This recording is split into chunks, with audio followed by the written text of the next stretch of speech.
So hello everyone, this is Devanku Chakraborty and I welcome all of you to another video on my YouTube channel. Basically इस video में आज हम बात करेंगे कि rotational mechanics का जो चैप्टर है उससे रिलेटेड स्टूडेंट्स के बेसिक प्रॉब्लम्स क्या होते हैं और उनके प्रैक्टिकल सॉल्यूशंस को हम डिस्कस करेंगे इस वीडियो में। अब मेरी बात को तुम सीरियसली क्यों लोगे, इसके भी कुछ कंडीशंस है, मैं आपको बता देता हूँ।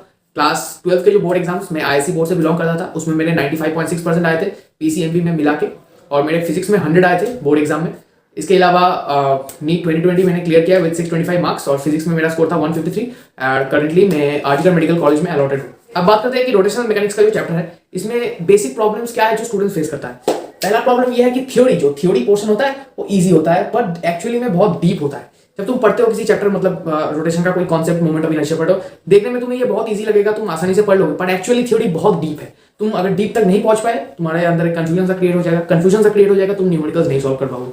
सेकंड प्रॉब्लम देखो, जब हम पढ़ते हैं ना रोटेशनल मैकेनिक्स को, इजी लगता है जैसे कि मैंने कहा, पर विजुअलाइज नहीं करता स्टूडेंट विजुअलाइज नहीं कर पाता, मेमोराइज कर लेता है। मेमोराइज करने से क्या होता है, न्यूमेरिकल्स नहीं बनते।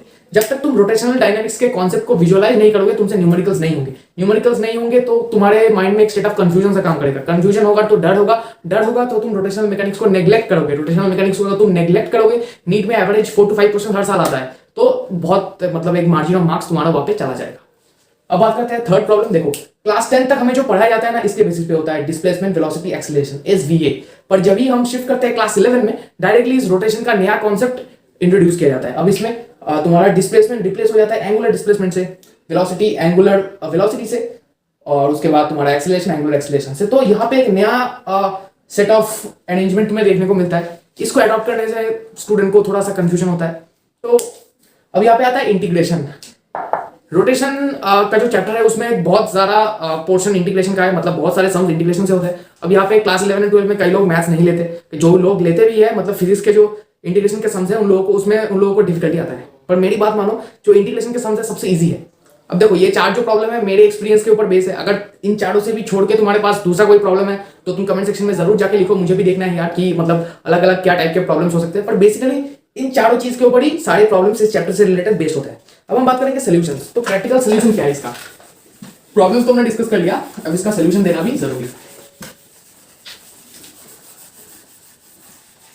अब देखो, जैसे कि मैंने बताया विजुअलाइजेशन में प्रॉब्लम होता है। अब विजुअलाइजेशन में प्रॉब्लम क्यों होता है? देखो फॉर एग्जांपल, यहाँ पे एक बहुत बड़ा मास है, यहाँ पे एक छोटा मास है, ठीक है। अब जब कोलिशन होता है, ये इसको जाके टकराता है, ठीक है। let me consider the mass of this as m and this as small m. For example, this small mass goes and hits this big mass. So what will be the change of velocity in this? बड़े मास का क्या velocity में change आएगा? तुमने जो formula सीखा है rotation को, मतलब रोटेशन चैप्टर में जो फॉर्मूला है v equal to something something, उस पर तुम इसको बैठा के देखोगे, फिर तुमको कैलकुलेशन करना पड़ेगा थोड़ा, उसके बाद तुम्हारा आंसर निकल के आएगा। आंसर निकल के क्या आएगा? अगर ये v1 0 पे है तो v2 भी तुम्हारा 0 पे आएगा। इसमें कैलकुलेशन करने का तो कुछ था ही नहीं। फॉर एग्जाम्पल, मैंने बता दिया ना, बहुत बड़ा मास है। अगर बहुत बड़ा मास होगा, फॉर एग्जाम्पल कोई ट्रक खड़ा है, ट्रक में तुम एक स्पॉन्ज बॉल फेंक के मारते हो तो स्पॉन्ज बॉल तो वापस आ जाएगा, पर क्या वो ट्रक मूव करेगा? नहीं करेगा, क्योंकि इसका मास से रिलेटेड वो बड़ा ट्रक का मास बहुत ज्यादा है। तो ये है कंडीशन। तो ये तो तुम एनालिटिकली सोच सकते हो ना, इसके लिए तुम्हें फॉर्मूला बैठाने की क्या जरूरत है? इसे कहते हैं विजुअलाइजेशन। इसी टेक्निक को तुम्हें अडॉप्ट करके इन रोटेशन के सम्स को करना पड़ेगा। ये तो मैंने एक कोलिशन से एग्जांपल दिखाया, कोलिशन तो रोटेशन के अंदर ही आता है अकॉर्डिंग टू एनसीईआरटी। तो ऐसे तुम चीजों को लेके चलो। अब हम मान ले कि इसका वेलोसिटी, तो इसके रिलेटेड तुम कैलकुलेट कर सकते हो एनालिटिकली। ये तो मतलब फॉर्मूला लिखने का जरूरत ही नहीं था। और एक मेरा एनालिसिस है जो प्रीवियस ईयर क्वेश्चंस को करने के बाद मैं इस कंक्लूजन तक पहुंचा हूं कि नीट में इस रोटेशन चैप्टर से जो भी क्वेश्चन आता है, मैक्सिमम क्वेश्चन तुम्हारा कंजर्वेशन ऑफ एंगुलर मोमेंटम से हो जाएंगे। मतलब आइदर तुम मोमेंटम यानी mv को कांस्टेंट कर दो, या फिर तुम mvr को कांस्टेंट कर दो, एंगुलर मोमेंटम। तुम आइदर एंगुलर मोमेंटम या मोमेंटम को कंजर्वेशन से कोई भी सम करो, सब कुछ तुम्हारा आसानी से सॉल्व हो जाएगा। देखो, एंगुलर मोमेंटम कंजर्वेशन, मतलब एक एग्जांपल दिखा देता हूं। अब यहाँ पे देखो, फॉर एग्जांपल तुम्हें टॉर्क और मोमेंट ऑफ इनर्शिया को इक्वेट करना है, तो तुम कैसे करोगे?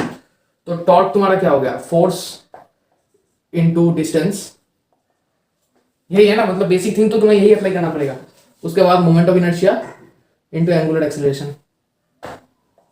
इस फॉर्मेट पे कितने सारे सम्स तुम्हारे ऐसे ही सॉल्व हो जाएंगे, ठीक है। तो ये अभी तुम्हें शायद समझ में नहीं आ रहा होगा, पर अगर तुमने बहुत सारे एमसीक्यू सॉल्व कर लिया तो ऐसा ही फॉर्मेट तुम्हारे दिमाग में सेट हो जाएगा और इसी के बेसिस पे तुम सम्स को इजीली कर पाओगे। बेसिकली यही था जो कन्वे करना था तुम लोगों से। आई होप कि तुम इस वीडियो को समझ पाए हो। समझ नहीं पाए हो तो कमेंट सेक्शन में जाके लिखो क्या डाउट है तुम्हारा इस वीडियो से रिलेटेड। तो बस आज के लिए यही तक, मिलते हैं बहुत जल्दी अगले वीडियो में, तब तक के लिए गुड बाय।